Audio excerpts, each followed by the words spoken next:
بہت سے لوگ جو کبھی اسپین گئے ہی نہیں وہ یہ جاننا چاہتے ہیں کہ وہ کیسے اسپین کے پیپر حاصل کر سکتے ہیں، تو یہ سب کچھ ہم آپ کو بتائیں گے تفصیل کے ساتھ اس ویڈیو میں۔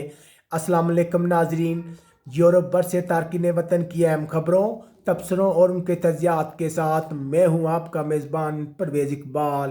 اگر آپ نے ابھی تک پاکستانی کمیونٹی یورپ کے چینل کو سبسکرائب نہیں کیا تو فوراً ہمارے یوٹیوب چینل کو سبسکرائب کر لیں تاکہ آپ فیس بک کے علاوہ یوٹیوب پر بھی ہماری نشریات سن اور دیکھ سکیں۔ بات کرتے ہیں اسپین کی۔ بہت سے لوگ اسپین کے پیپر حاصل کرنا چاہتے ہیں، وہ اس طریقہ کار کو نہیں جانتے، تو ہم آپ کو بتا رہے ہیں کہ 2013 میں اسپین کی گورنمنٹ نے غیر ملکیوں کو اسپین میں سرمایہ کاری کی ترغیب دینے کے لیے ایک قانون پاس کیا۔ جی ہاں ناظرین، اس کو اسپین کی گولڈن ویزا پالیسی بھی کہتے ہیں، جس کی روح سے اگر آپ اسپین میں 5 لاکھ یورو یا اس سے زائد کی پراپرٹی خریدتے ہیں تو آپ کو اسپین میں رہائش کی اجازت مل جاتی ہے۔ اگر آپ کو ایک بار یہ اجازت مل گئی تو آپ بہت سے یورپی ممالک میں سفر کر سکتے ہیں۔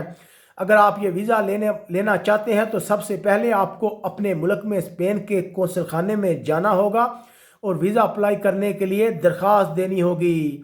جب آپ اسپین میں اپنے رہائشی اجازت نامے کی درخواست دیں گے تو آپ کو اپنی خریدی ہوئی پراپرٹی کے تمام ڈاکومنٹ بھی دینا پڑیں گے، اور اس کے علاوہ یہ ثبوت بھی دینا پڑے گا کہ آپ کا کوئی کرمنل ریکارڈ نہیں ہے۔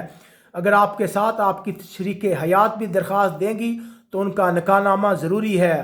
اگر آپ کے بچے یہ اپلائی کر رہے ہیں تو ان سب بچوں کے لیے پیدائشی سرٹیفکیٹ جمع کرانا ضروری ہوں گے۔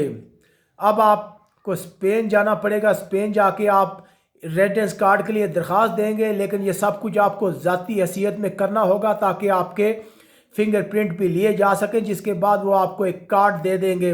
جب آپ کو یہ کارڈ مل جائے گا تو اس کے بعد آپ کا اسپین میں رہنا ضروری نہیں، لیکن کارڈ کی تجدید کے لیے آپ کو اسپین جانا پڑے گا۔ جب آپ کو ایک بار پرماننٹ کارڈ مل جائے گا تو اس کے بعد آپ اسپین کی نیشنلٹی بھی اپلائی کر سکتے ہیں، لیکن اس دوران اگر انہیں پتہ چل جاتا ہے کہ آپ نے جو پراپرٹی خریدی تھی وہ آپ نے دوبارہ کسی اور کو بیچ دیا ہے تو وہ فوراً آپ کا ریزیڈنس کارڈ ریجیکٹ کر دیں گے۔ اس کے علاوہ اگر آپ کا کوئی کرمنل ریکارڈ سامنے آتا ہے تو پھر بھی وہ آپ کا ریزیڈنس کارڈ ریجیکٹ کر سکتے ہیں۔ اس لیے جب تک آپ کو وہاں کے پرماننٹ پیپر نہیں مل جاتے آپ کسی صورت بھی پراپرٹی کو سیل نہ کریں۔ اس کے علاوہ جب آپ کو ایک بار اسپین کا پاسپورٹ مل جائے گا تو اس کے بعد آپ آزادانہ طور پر اسپین کے بہت سے ممالک میں کام کر سکتے ہیں، رہ سکتے ہیں، اور بہت سی فیسلٹی بھی آپ کو مل جائیں گی۔ امید ہے آپ کو ہمارا یہ ویڈیو پسند آیا ہوگا۔ اگر آپ کو ہمارا یہ ویڈیو پسند آئے اسے لائک کریں، اپنے دوستوں کے ساتھ شیئر کریں، اور اس کے علاوہ ہمارے یوٹیوب چینل کو سبسکرائب کرنا مت بھولیے گا۔ یہاں بارسلونا سے اپنے میزبان پرویز اقبال کو اجازت دیجیے گا۔ اپنے ارد گرد کے لوگوں کا خیال رکھیے گا۔ اللہ حافظ۔